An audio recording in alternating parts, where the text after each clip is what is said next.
pode gerar o agravamento da situação, a situação fica crônica, fica grave, daí a pouco ninguém quer mais essa pessoa, a pessoa vai para o isolamento.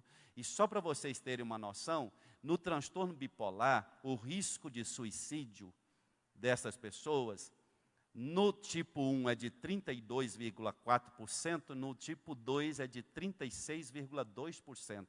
36% das pessoas que têm bipolaridade tentam e executam o suicídio.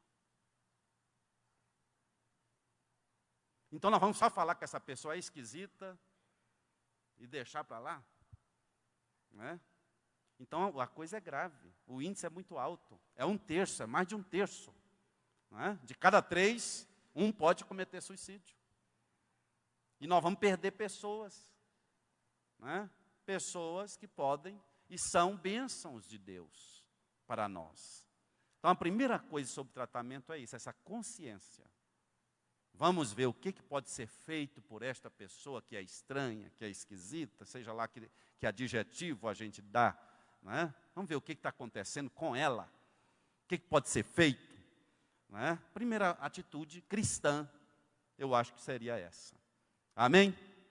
E a gente não ficar, não é, querendo, pensando que, não, trata de comportamento, eu vou brigar com essa pessoa, eu vou reclamar, eu vou colocar essa pessoa no eixo. Não é assim, não é tão fácil assim. Eu tenho irmão bipolar, não é? E é muito interessante assim, né? Ele mora fora, no outro estado, e dá vontade, quando eu entro em contato, dá vontade de perguntar, hoje você está no Polo Norte ou no Sul? Para ver como é que eu falo, né? Porque tem vez, e é interessante, quando ele está na euforia, pastor Enoque, ele tanto pode ir para a igreja, e aí com 2 semanas ele está pregando. É assim, é rápido o negócio, sabe? E ele está pregando e exortando. Um dia ele esteve aqui no Capuava, foi dar uma palavra, e aí, irmãos, e tem que ser crente. Aí ele pegou a chibata mesmo, de acordo. Né? 2 meses atrás ele estava bebendo cachaça. Então o negócio é terrível, né? E aí quando está na deprê também, ele manda mensagem, meu irmão, ora por mim, o trem está difícil, não sei se eu vou aguentar. Não é? Daí a pouco ele me exorta, pastor Gil, você está crente mesmo? Cuidado, hein? Vigia, ora mais, jejum, vamos embora. Porque aqui eu estou firme.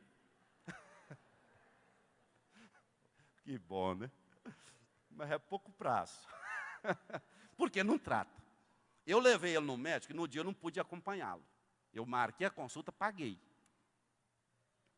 Mas não pude acompanhá-lo. Tinha um compromisso na igreja, eu falei, está marcado, era 6 ou 6:30 da tarde, eu tinha que ir para o culto. Você vai, né? Um médico muito bom, foi meu professor. Aí, ele foi. Aí, quando ele voltou, e aí, fulano, como é que foi lá? Ah, rapaz, eu dou de 10 naquele velho lá que você me mandou. Tu vê que você põe um velho gaga, você acha que aquilo pode falar alguma coisa para mim? Rapaz, se eu sentar na cadeira dele, eu dou de 10. Falei, ixi, sou muito mais feliz do que ele. Estava no Polo Norte. Aí, como eu não pude ir para explicar isso, o médico falou, não, realmente, se você está feliz, né, o que é que eu posso fazer com você? E ele falou, não, o povo tem inveja de mim, meu irmão mandou, ele deve ter inveja de mim. Jesus. Então é complicado. Então dá a impressão que tem uma semana que a pessoa está correndo atrás do cão e pisando na goela dele, arrancando a moela do Satanás, e no outro dia é o cão que está correndo atrás dele, né? É uma luta, é uma luta. Não é fácil. E quem está em volta sofre muito, né? Família sofre. Esse irmão meu, esses dias, saiu para ir em outra cidade, que ele parece ter um imóvel lá e tal. E foi lá porque deu um vazamento lá, o vizinho falou, eu vou lá consertar o vazamento. Tá bom. Aí, foi para consertar o vazamento. Aí a esposa liga no outro dia, era para ele voltar no outro dia, ligou, passou 2 dias, ele não veio. E aí, fulano? Não, fiz umas compras aqui, eu vou construir um prédio aqui. Vou derrubar tudo, já fiz as compras, e estava num aperto financeiro terrível. Já fiz as compras, vou fazer aqui, agora vai ser de 3 andares, e nós vamos ganhar dinheiro, e o céu não é o bastante. Oh, Jesus, né? Então é a euforia. Agora tem uma coisa. Deus é tão maravilhoso que Ele usa os bipolares. Ele usa as pessoas que têm dificuldades. Eu queria regularizar você. Isso não impede de você ser uma bênção na mão de Deus. Isso não impede de você fazer grandes coisas para Deus. Né? Por quê? A gente vai ver lá, eu pus um dos exemplos, Pedro. Pedro fez um pedido absurdo, mas foi o único, porque ele estava na mania. Jesus vinha por cima das águas, eu vou também. Quem são juízes ia falar uma coisa dessa? Né? Eu vou também. E foi. Por quê? Pastor Isaías, Deus honra, falando, está crendo, está animadão, eu vou honrar esse caba. Deus é maravilhoso, gente. Deus é maravilhoso. E aí Deus, né, permitiu que Pedro fosse. Quando lá no meio do caminho a bipolaridade virou para o outro lado, levanta, né? Então Jesus é maravilhoso, né? Jesus é maravilhoso. Você pode dizer isso? Jesus é maravilhoso? É maravilhoso. Então, tem a questão do tratamento. O doutor ele vai trazer uma participação aqui, então, sobre a questão, né, da medicação, o que ele puder informar para nós sobre essa área, e depois eu concluo com a parte psicológica e espiritual, com alguns exemplos bíblicos e ministrando aí uma bênção sobre todos nós aqui hoje. Tudo bem? Doutor Hélio, por gentileza. Obrigado, pastor. Quero saudar o pastor Samuel, sua esposa, nosso companheiro. Missionária Vera, minha mãe do coração, como ela diz, pessoa que nós aprendemos a amar, pessoa que me ajudou muito quando eu estava no Rio, estudando, e eles ali moravam. Muito obrigado, missionária, tá? Deus abençoe. Os demais pastores da diretoria da igreja, nosso amigo pastor Gilson Miranda, já companheiro de muitos anos. Tá? É uma alegria poder estar com os irmãos. Trago um abraço do nosso pastor presidente, pastor Gleidson, viu, pastor Samuel? Que Deus abençoe. O pastor Gilson, então, me fez esse convite para que eu pudesse trazer alguma coisa para os irmãos. É claro que o pastor Gilson tem um conhecimento muito grande na área e talvez falaria melhor que eu. Tá? Já foi dito, sou médico, né, com especialidade básica em ortopedia, e depois percebendo que muitos pacientes no meu consultório, que a maioria dos pacientes que procuram ortopedista, se não for um trauma, ele está com dor. E muitas vezes nós fazemos exames de imagem e nós não descobrimos nada, e esse paciente continua com dor. Resolvi, então, fazer uma pós-graduação em psiquiatria, exatamente para ver se eu conseguiria entender um pouquinho mais da mente humana. E eu não consegui entender a mente humana. Tem coisas que só a eternidade vai nos revelar. Mas nós, pela misericórdia de Deus, nós vamos caminhando. Embora nós não descobrimos muito, mas nós descobrimos algumas coisas e que nós podemos ajudar. A ciência é muito limitada. Nós vemos aí medicina, o pessoal opera a criança dentro do útero, ainda dentro da mãe, faz um monte de coisas, mas muito limitado. Muito limitado. Então nós temos essa preocupação. E nós parabenizamos até a direção da nossa igreja, a nossa diretoria, por trazer nesse trimestre temas tão importantes para a igreja. Assuntos que, até pouco tempo, às vezes era tratado na igreja como demônio, irmãos. Muitas vezes a pessoa apresentava uma crise dessa, que o pastor disse, de euforia, ou de depressão, um transtorno de estresse pós-trauma, e muitas vezes os irmãos ia de cima dele orando e expulsando o demônio. E a pessoa não estava endemoniada. Talvez por isso não saía, tá, irmãos? Jesus já disse que os sãos não precisam de médico, mas os doentes precisam de tratamento. Isso é orientação do Mestre. É aquele mesmo que diz sobre ansiedade, não andeis ansioso pelo que há de comer, pelo que há de vestir. Ele já sabia dessa ansiedade. E ele já sabia que nós tínhamos problema e que nós poderíamos um dia precisar de tratamento. E o transtorno de hoje, o transtorno bipolar, não é diferente. Ele precisa de tratamento. O grande problema desses transtornos, os transtornos de ansiedade, que são outros transtornos que estão sendo estudados, o transtorno do humor, que é esse de depressão, e transtorno bipolar, que é o transtorno da afetividade, que está envolvido, precisa ser tratado. Nós temos muita dificuldade, porque muitas vezes o diagnóstico é muito tardio. Às vezes leva 10 anos para poder ser diagnosticado.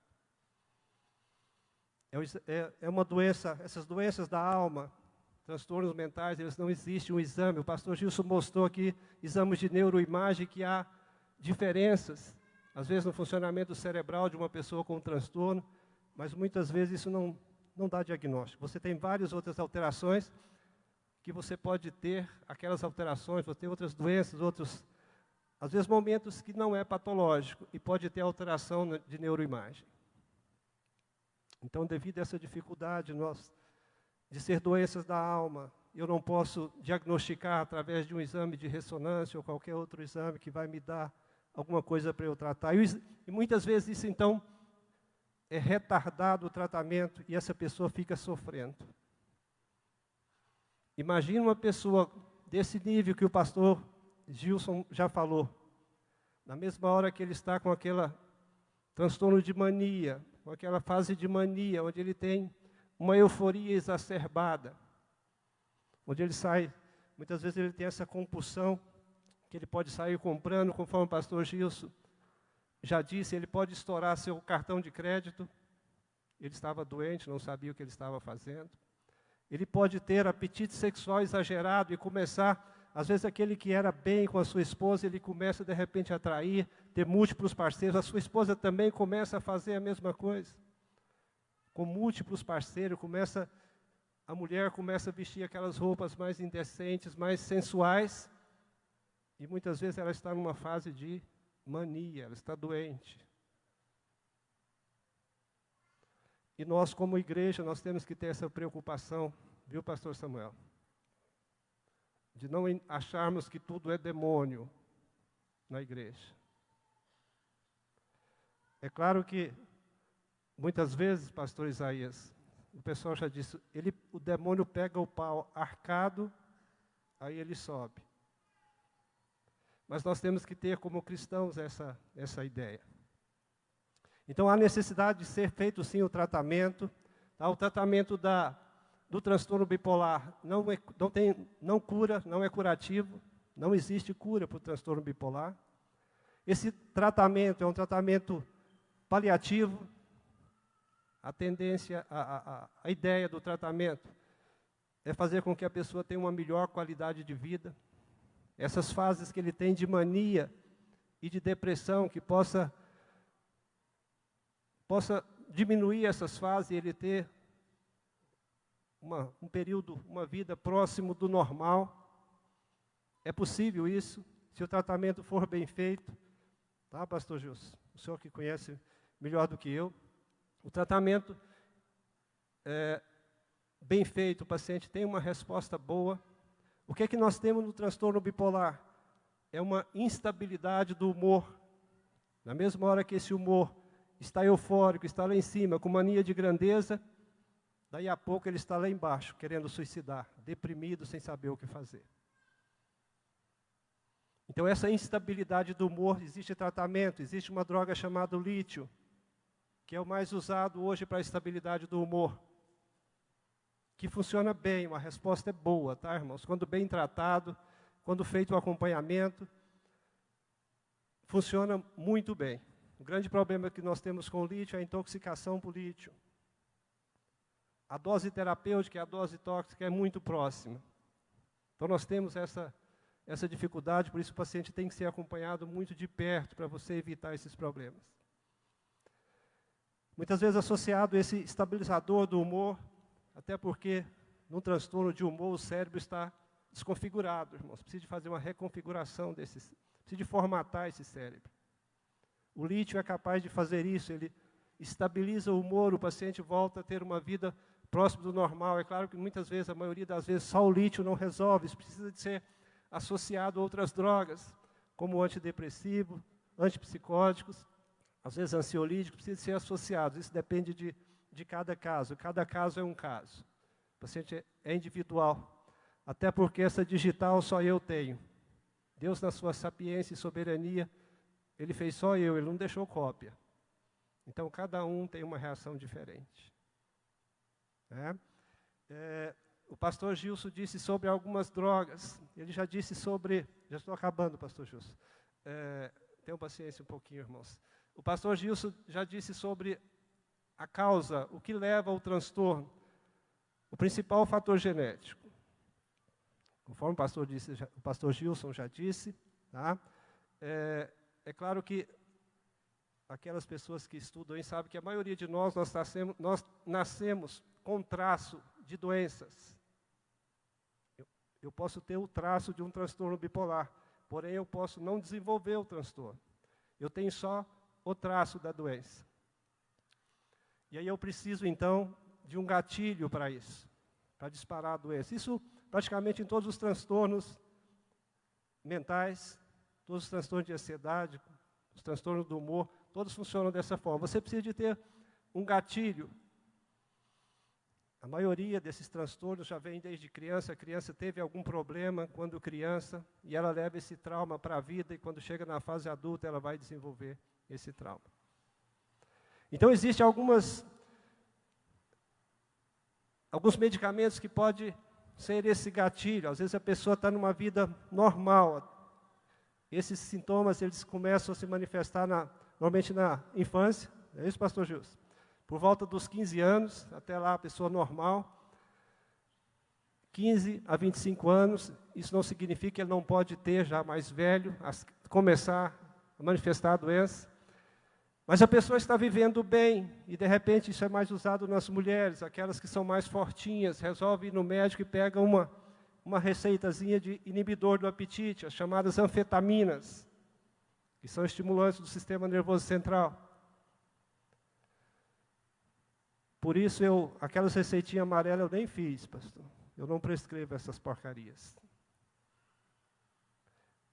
A pessoa pode estar muito bem, tá? A vida normal. De repente, ela começa a tomar um medicamento para emagrecer, ela entra numa crise de euforia. E ali ela começa, então, a ter o transtorno bipolar, e ela aflora por causa da droga que ela usou, do medicamento. Além desse medicamento, existem outros.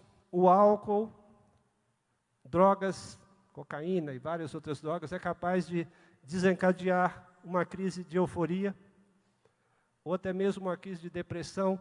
O transtorno de estresse bipolar, ele não começa, na maioria das vezes, com euforia, às vezes ele começa com um quadro deprimido. Às vezes a pessoa começa lá com 15 anos, 16 anos, você vê aquela tristeza, perdeu a vontade de viver. Triste, não é aquele adolescente normal. Ali ele pode estar começando o transtorno bipolar, começando pelo quadro de depressão. Então é muito importante o diagnóstico, é muito importante o tratamento. O tratamento não é só médico, não é só medicamentoso. É claro que nós temos que estabilizar esse humor com drogas, mas aí depois entra juntamente o trabalho dos psicólogos. A psicoterapia é fundamental para que nós tenhamos um bom resultado, tá? Para que o paciente viva bem, tá? Pararmos de levar como demônio essas coisas na igreja, tratar isso como doença, nós vamos ver que o resultado é muito melhor, tá? Nós conseguimos ter ideia de quanto uma pessoa com um transtorno bipolar, como aquele da semana passada, a última lição, transtorno do estresse pós-trauma, quanto essa pessoa sofre. Só quem já teve doenças, transtornos mentais, para saber o que o paciente sofre, além de toda a família. O pastor Gilson já disse sobre o irmão dele, na mesma hora que está no Polo Norte, está no Polo Sul. E muitas vezes nós queremos confrontar essa pessoa, nós queremos brigar, porque nós achamos que ele está com implicância. E não é, ele está doente. Então, que nós viemos nesta manhã atender a orientação de Jesus. Os sãos não precisam de médico, o doente precisa. Vamos tratar, vamos orientar, vamos ajudar essas pessoas para que nós tenhamos menos sofrimento. É aquilo que eu já disse, nós não vamos curar essa pessoa, mas nós vamos atenuar esse sofrimento, esses sinais e sintomas que já foram ditos aqui nesta manhã. Que Deus abençoe. Muito obrigado, pastor Gilson. Retorno ao senhor. Obrigado, doutor Hélio. Vocês viram aí, né, irmão? O negócio é sério. E a questão de medicação, né, tem até uns slides aí que vai falar. Está mais para frente, depois eu vou ver essa questão aí. Mas a questão da medicação, todas as pessoas... Um dia eu tinha um paciente que tinha transtorno, né, ele tomava anticonvulsivo, ele tinha transtorno de personalidade, era uma comorbidade, pessoa bem... vinha do interior, sofrimento terrível. E aí, um dia ele chegou lá e falou, doutor, eu não vou ficar dependente de remédio, vou jogar tudo fora. Isso causa dependência, coisa que médico passa. E aí eu falei, o que eu falo? Aí o Espírito Santo me revelou um negócio. Eu estava sentado, né, de frente para ele, e aí eu falei, me empreste seus óculos. Ele me deu os óculos. Ah, mas eu enxergo muito ruim sem eles. Não, me empresta aqui. Eu quero que você deixe ele comigo aqui um mês. Eu sabia que ele, de renda baixa, ele não teria condição de receitar, aviar outro óculos. Deixa o óculos comigo um mês. Não, mas aí eu vou cair, vou tropeçar, não vai ter como eu trabalhar. Quem prescreveu o óculos para você? Ah, o médico. Pois é, mas não causa dependência? Você não está dependendo dele? Sim, mas não melhora a sua vida? Deixa o óculos comigo. Hein? Foi um médico que passou, gera dependência. Deixa comigo. Assim é a medicação. É o médico que passa, a gente às vezes fica dependente. Quem é hipertenso aí, não vai tomar, né, remédio para hipertensão enquanto vida tiver? Mas não melhora a sua vida? Aí ele caiu a ficha, pegou os remédios de novo, vou tomar. Então tome, vai melhorar a sua vida, é necessário. Então a gente precisa entender isso, que às vezes as pessoas, né, têm essa resistência e precisam ser alertadas disso, porque é uma necessidade. Quem gostaria de tomar remédio? Ninguém. Por nós, se for esperar por nós, a gente não entraria numa farmácia para nada, se bem que as farmácias hoje viraram shoppings, né, são bonitas, tem muitas coisas, mas é necessidade. Como que o indivíduo se vê, o indivíduo que sofre da bipolaridade? Vamos lá. Como a sociedade o vê? Tem os dois ângulos. E os sentimentos da família. Então, como ele se vê? Ele se vê isolado, infeliz, estranho, culpado. Não é? Ele... está no slide 13. Vê se você encontra para mim. Está passando 2 de uma vez.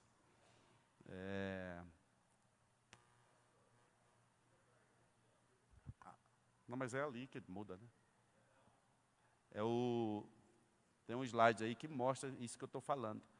Como o indivíduo se vê. É só porque a igreja, o efeito visual, às vezes, fica melhor para a igreja para assegurar o conteúdo, né? Bem, o próximo. Depois desse. Volta lá, como o indivíduo se vê.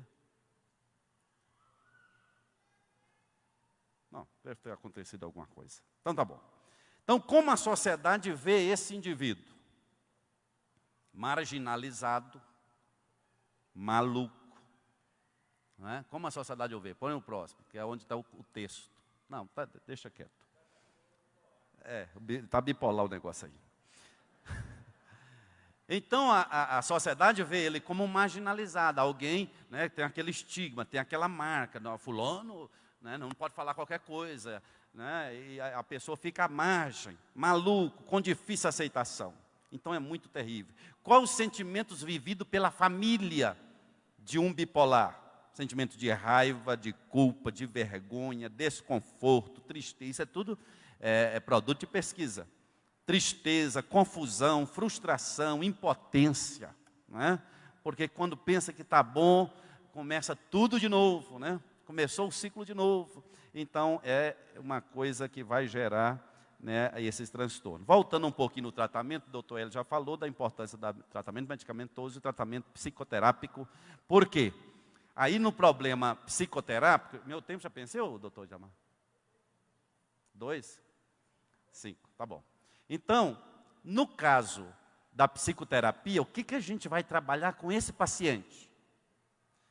Porque na fase que ele está na mania ou na depressão, ele vai ter ganhos secundários, não é? E aí a gente vai trabalhar exatamente isso, para mostrar para ele tem um ganho, ele se sente poderoso nessa irritação, mas qual é o custo, qual é o preço que ele paga por isso? Ele pode alcançar o que ele quer, sem ser via esse desequilíbrio. Aí a gente vai trabalhando, e é muito importante isso. Às vezes a pessoa chega no consultório, eu tenho vários pacientes assim, um dia chega chorando, outro dia chega sorrindo, né? E tal. Mas aí a gente vai trabalhando e eles já saem de lá mais equilibrados, porque eles começam a enxergar o fenômeno da vida de uma outra forma. Ele chega com a visão torcida e a gente consegue ajudá-lo. Exemplos bíblicos. Davi teve umas fases, né, de hipomania, né, teve umas fases, como ele, uma vez ele se fingiu de doido, uma vez ele saiu bailando, né, praticamente só com as roupas mais íntimas, né, e ele não importou com isso, ele era o rei de Israel. Então ele teve essas fases de hipomania. E Davi, as fases depressivas dele foram muitas. Salmo 42, ele diz, por que está abatido a minha alma? Né? No Salmo 18 ele vai falar, cordas da morte me cercaram, né? As correntes do inferno me amarraram. Olha como estava a alma dele, na profunda depressão. Elias teve para mim é o mais bipolar, o mais característico da Bíblia, né? Elias e Pedro. Elias estava na mania e ele um dia mandou um recado para Acabe, o seguinte, olha, dentro de 3 anos, nestes 3 anos, nem orvalho nem chuva vai cair, segundo a minha palavra. Pronto, Acabe está poderoso ou não está? E aí, e Deus assina embaixo, às vezes, porque Deus ama, Deus quer mostrar uma coisa lá também, Deus quer entrar na ação, porque tem também para Deus um lucro, então Deus entrou. Então ele disse, foi conforme a minha palavra. Enquanto eu não falar agora de novo, não chove. Olha só a relação dele. Mata 400 e tantos profetas, 350 do outro lado e tal. Mas aí depois ele cai na depressão, quando Jezabel manda um recado para ele, ele vai, esconde na caverna, pede a morte, fala assim, ó, já chega, quero morrer. Depois de um sucesso, irmão, de um sucesso, ele cai na depressão. Mas é tão interessante que Deus chega para ele e fala, o que você está fazendo? Essas são as perguntas terapêuticas. Deus é muito terapêutico. O que você está fazendo? Então a gente sempre tem que falar para o bipolar isso. O que você está fazendo? Para que isso? Não é? Aí Deus pergunta para ele, o que você está fazendo? Ah, só eu fiquei e tal. Deus restaura Elias em plena depressão e fala, você ainda vai ungir reis, né? Ou seja, esse dia eu ouvi de um pregador essa expressão de uma forma extraordinária. Ele estava na depressão, mas Deus quis dizer, nas tuas mãos ainda tem azeite. E você vai ungir pessoas. Deus é maravilhoso, né? Então, se alguém está aqui, é uma pessoa um pouco desequilibrada, isso não impede de você ser um instrumento na mão de Deus. Não impede. Né? Nós vemos o Pedro que puxa a espada, o Pedro que fala, olha, todos podem escandalizar. Aqui o Pedrão, se tem um que você pode contar é comigo, Jeová. Né? Os outros não sei, mas eu não escandalizo. Pedro, essa noite tu vai me negar. O senhor está enganadinho comigo. O senhor ainda não me conhece. Você já sabe do final da história, né? Já sabe do final da história. Mas esse Jesus que nós servimos, não desistiu de Pedro por causa da sua bipolaridade. Ele cura Pedro e fala: agora você vai ser o pastor das minhas ovelhas. Então tem esperança para nós, tem ou não tem? Tem esperança. Na fase depressiva, você vê o Pedro negando Jesus, seguindo Jesus de longe. Pedro amargurado, a palavra diz exatamente isso, Pedro saiu amargurado. Outro e último exemplo também que eu vou dar, João e Tiago, era chamado de os filhos do trovão. E um dia eles saíram na frente para arrumar uma hospedagem para Jesus, por discípulo, numa aldeia de Samaritana, e o povo descobriu que ele estava com aspecto de que ia para Jerusalém, e não abriu oportunidade para eles. E eles correm em Jesus e falam: Jesus, teve o povo ali, o povo ruim de coração, não abriu casa para nós hospedar, permite aqui que eu vou lá e manda descer fogo no céu e queima isso tudo. Uma cidade. Jesus falou: calma, vocês nem sabem de que espírito vocês são. Né? Usa esse poder para construir. Né? Então, a euforia era muito grande. E a gente nota esse mesmo Tiago e João, dentro de uma sala escura e depressivo, ao ponto de Jesus ter que entrar e dizer: Pai, seja convosco, eu estou aqui. Então, queridos, o mesmo Jesus que talvez nos regula, é o mesmo que nos levanta. Lá no Antigo Testamento, no tabernáculo, tinha uma peça que era o candeeiro, ou o candelabro, e aí lá naquele candelabro tinha uma pecinha interessante que a Bíblia dizia, era de ouro puro, era o regulador. Porque se o pavio tivesse curto, você puxava o pavio. Se tivesse alto demais, você abaixava o pavio. Então, olha só, o cuidado de Deus. Eu não quero que faça essa peça de ferro, de qualquer metal, tem que ser de ouro. Tem pessoas que são assim, usadas na mão de Deus para nos regular. Eu vou contar só uma experiência que eu tive com o pastor Isaías Negrão, e ele nem sabe disso, eu creio. Uma vez eu estava assim na euforia, né, era líder de jovem em Porangatu e começando o ministério. Irmão, e é o seguinte, o inimigo passava baixo com nós, o negócio era arrochado. E aí uma vez nós fizemos uma caravana, fomos em Minas Sul, porque nós tínhamos ido em outra cidade, e lá foi muito bom, e aí nós marcamos uma caravana para Minas Sul, e fomos de madrugada, e ônibus quebrou, e lama, e eu, vamos lá, e chegamos em Minas Sul, naquela euforia, né? E aí, numa reunião de manhã lá, o pastor Isaías foi quem deu a palavra. Porque nessa outra cidade, o pastor da igreja entregou o microfone para mim e falou assim: a igreja é sua, toma conta. Pensa na mania que eu fiquei. Aí lá em Minas Sul, o pastor Isaías pregou e fez uma oração por nós, e Deus tomou a boca dele e falou comigo. E eu lá já meio amargurado, falei: por que aqui a gente não tem oportunidade? Eu queria fazer isso, fazer aquilo. Eu já estava meio incomodado, né? E aí Deus usou ele e falou assim: meu servo, ainda não é chegada a tua hora. Desce na minha presença e observa como os meus filhos fazem, porque a tua hora vai chegar, mas não é agora. Olha o regulador de ouro, chamado Isaías Negrão. Eu louvo a Deus pela vida do Senhor. Que Deus seja louvado. Muito obrigado, Itamar. Muito obrigado a todos vocês, doutor Hélio. Deus seja convosco, no nome de Jesus.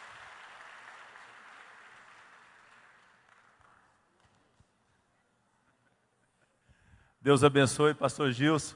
Eu só fiquei com uma dúvida agora. Eu não sei se eu sou bipolar. Eu fiquei com dúvida, né? Mas eu descobri quem que é o meu regulador aqui na igreja. É o pastor Samuel, que está ali.